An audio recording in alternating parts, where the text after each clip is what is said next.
Pangako po natin sa taong bayan na paulit-ulit, hindi po kami magdadalawang isip na magpataw ng nararapat na penalties kung kinakailangan at bibilisan po namin ang pag-dispose ng kasong.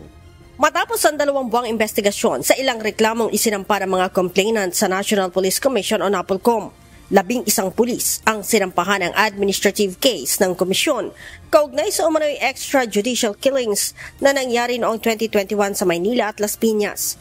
Ayon kay NAPOLCOM Inspection, Monitoring and Investigation Service o IMIS Director Edman Pares, nakitaan ang probable cause para sampahan ng kaso ang naturang mga pulis.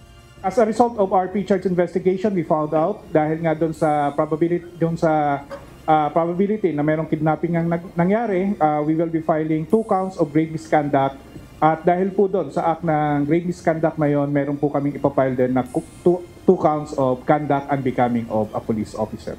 Kinumpirma din ni NAPOLCOM Vice Chairperson at Executive Officer Rafael Calinisan na sangkot din sa kaso ng mga missing sa Bungero ang ilan sa naturang mga pulis. 4 sa mga personalidad dito, kasama rin doon sa iniimbestigahan sa Bungero case. Ito sina Lieutenant Colonel Ryan J. Orapa, Major Mark Philip Almedilla, Police Senior Master Sergeant Mark Anthony Manrique, at Police Staff Sergeant Edmond H. Munoz. Bukod dito, sinampahan din ng kaso ng NAPOLCOM ang 12 pulis na sangkot naman sa iligal na pag-aresto sa 2 individual sa Sampaloc, Maynila noong Setyembre, kaugnay sa kampanya ng pulisya laban sa iligal na droga. Kasama din sa kinasuhan ay ang dating asawa ni dating Philippine Charity Sweepstakes Office General Manager Ruina Garma na si Roland Villena dahil sa katiwalian. Ito po ay motu proprio case namin. So ibig sabihin po, ang complainant po dito mismo ay ang National Police Commission. So base po ito during sa House of Representative Quadcom na ginawa pong investigation. So alam ko naman po napanood natin tong investigation na to. Ito po ay patungkol ho kay Police Colonel Roland Villela. So ang nature ng offense po ang final po ng National Police Commission are 2 counts for grave misconduct at 2 counts of conduct unbecoming of a police officer and of course for grave neglect of duty.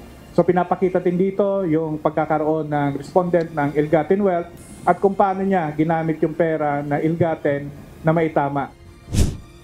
Sinabi ni Commissioner Calinisan na handa ang NAPOLCOM na patawan ng suspensyon ang mga pulis kung kinakailangan. Kung merong basihan para isuspende yung mga pulis na ito na preventively habang nag-aantabay tayo sa resulta ng kaso, hindi kami magdadalawang isip na gawin ito. Mag-uusap muna siguro kami sa NBank at papasadahan namin yung ebidensya. Kung yung ebidensya ay may basihan, hindi kami magdadalawang isip na magpataw ng preventive suspension na bukod pa doon sa maaring penalty nila sa hinaharap. Ang pagdinig sa kaso ng 24 na pulis ay aabuti ng 60 araw bago maglabas ng resolusyon ang NAPOLCOM. Leia Ilagan, UNTV, News and Rescue. Diyos ang aming sandigan, serbisyo publiko ang aming pinahahalagahan.